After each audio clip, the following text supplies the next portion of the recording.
Hello! Sinong ano dyan? Sinong nakatambay dyan? Pasok na kayo.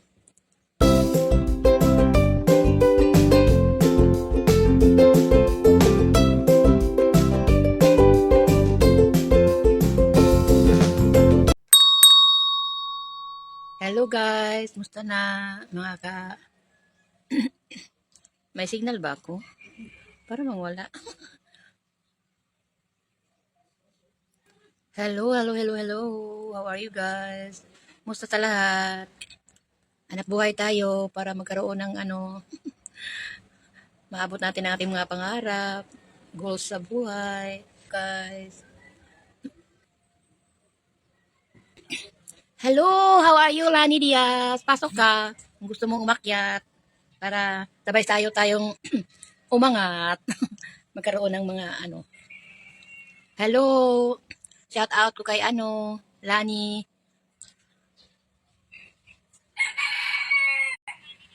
Hello!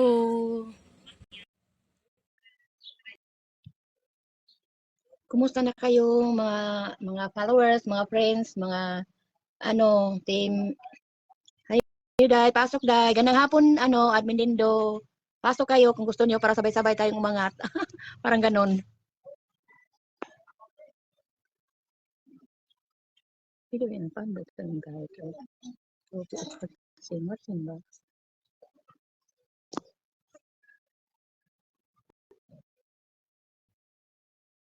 Hello, Lani.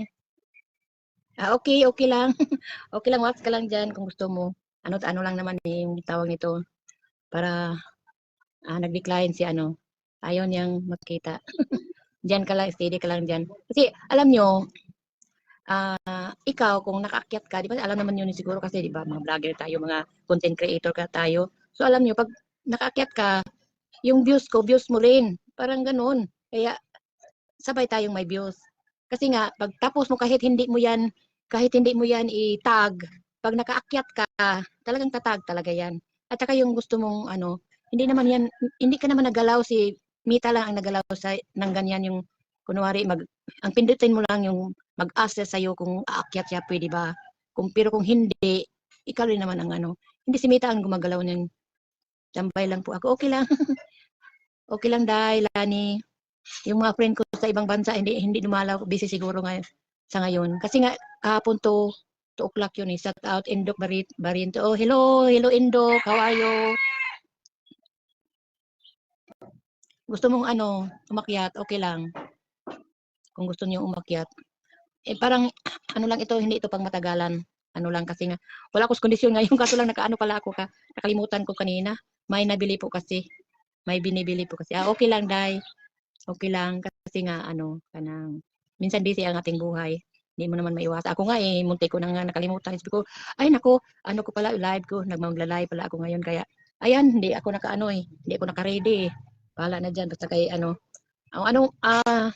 kung anong itatanong niyo wala naman siguro kayo tatanong kasi alam niyo man siguro lahat. Yung ikwento ko lang yung mga naranasan ko, mga experience kong mula nung ako'y nag umpisang professional mode. Nung hindi pa ako professional mode, marami akong violation. So, ang ibig sabihin yan, hindi na maganda yung account ko. So, yung isang account ko, so hindi na siya maganda.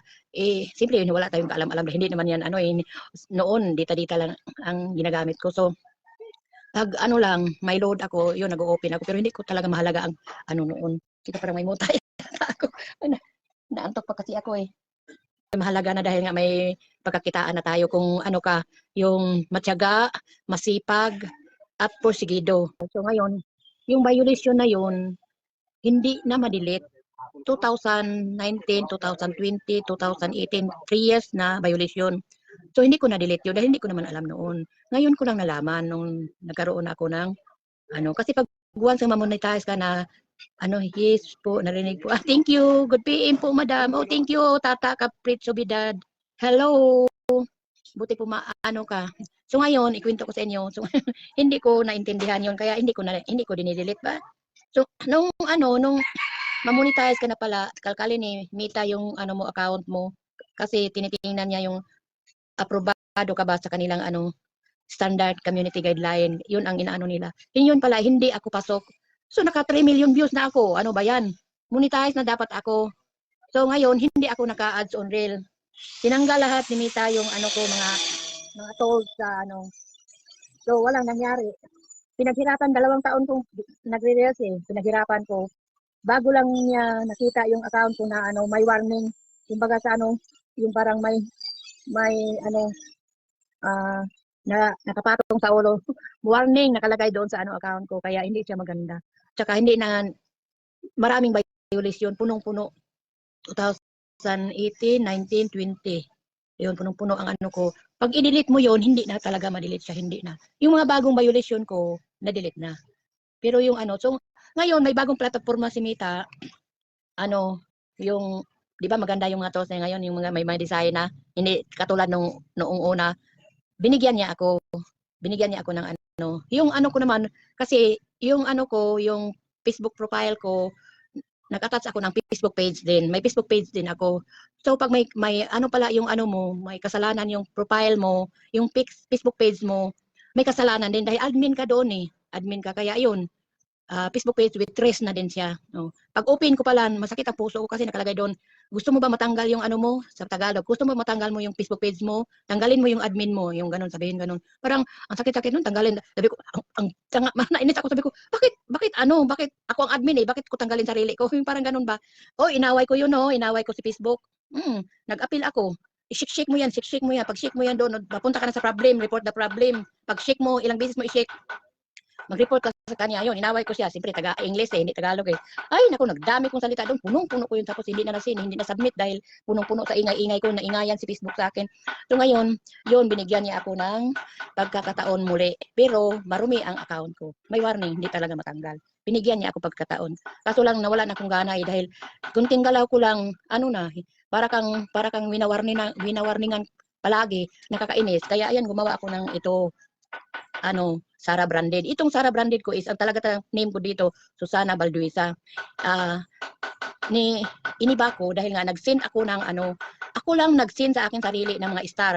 Kasi yung ang account kong number dito sa Sara Branded, yun din ang number ko doon sa aking ano, sa aking profile account doon sa isa kong account. So, noong kasagsaga nung ano ko, parang trending ako, kahit kunti lang ang siguro 200 or 100 mahigit plus itong Sara Branded ko, binigyan ako ng star. Nakita nyo ba, di ba may star ako, binigyan niya ako ng star. Nagtaka ako, ano ba, bakit may star na ako? Ano pala, yun pala, naka-attach doon. Ano kasi, paiba-iba ang style ni Mita. Lahat sa atin naka-hold tayo ng ano, professional mode. Paiba-iba ang style, hindi ko na kunwari sa iyo, ganyan, sa kanya, ganito. Hindi magkaiba. Pareho sila pero magkaiba ang style. Hindi kayo pare-pareho. Oo. Alam nyo ba, kung kunwari nakikita nyo, di ba? Alam nyo yung nakakita kayo sa inyong wall na suggestion, yung suggestion na yun, maganda ang performance nung may-ari ng content creator na yun. Si Mita ang nagpa-suggest pinas yung profile mo kasi nga maganda ang performance mo, organic ang video mo. Yun, 'di ba may mabasa kayo sa inyong wall na may dadaan-daan na suggestion? Yun, maganda yun. Tapos kung mayroon kayo nakita na sponsor, 'di ba? Mayroon kayo nakikita na dumadaan sa ano nyo, wall nyo na nakalagay doon sa nakatatak doon sa ano niya na sponsor. Sa iyang, 'di ba? May picture siya doon sa profile niya nakalagay doon sponsor.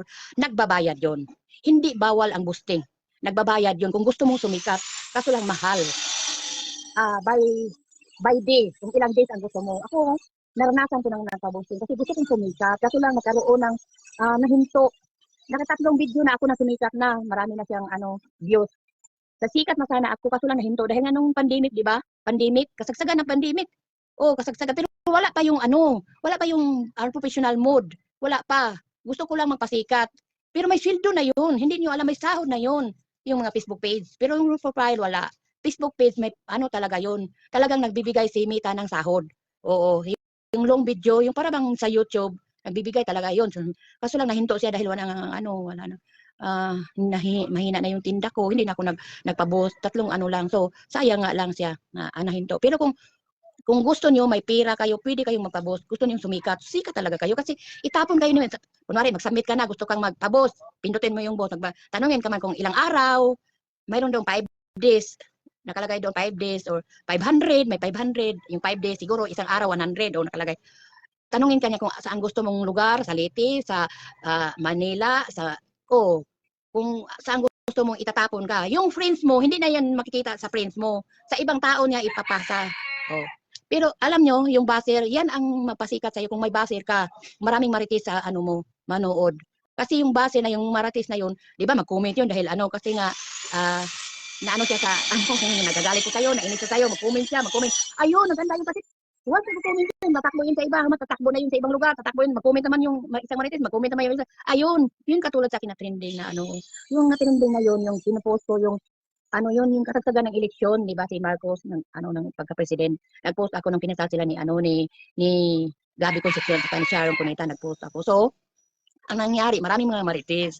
Ang mga marites is nagko-comment. Nagulat na lang ako, bakit marami nagko-comment? Hindi na ako nanonood na lang ako, nagbabasa na lang ako, hindi na ako nag-reply kasi nga sa dami-dami. Biruin mo abot na 3K na more than 3K na mga comment. So, ang nanood naging 3.1 million views ako.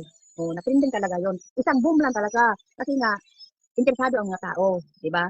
So, ang video mo kung maganda, interesting, talagang maraming manood sa iyo. Oo. Hello, Helen, Day. Wala kang trabaho, Day. Nanood ka man. Wi-Fi lang din namin. Hindi ka akyat, Day, Helen. Hello, Day. Hello, good afternoon, sis. Hello. Hello.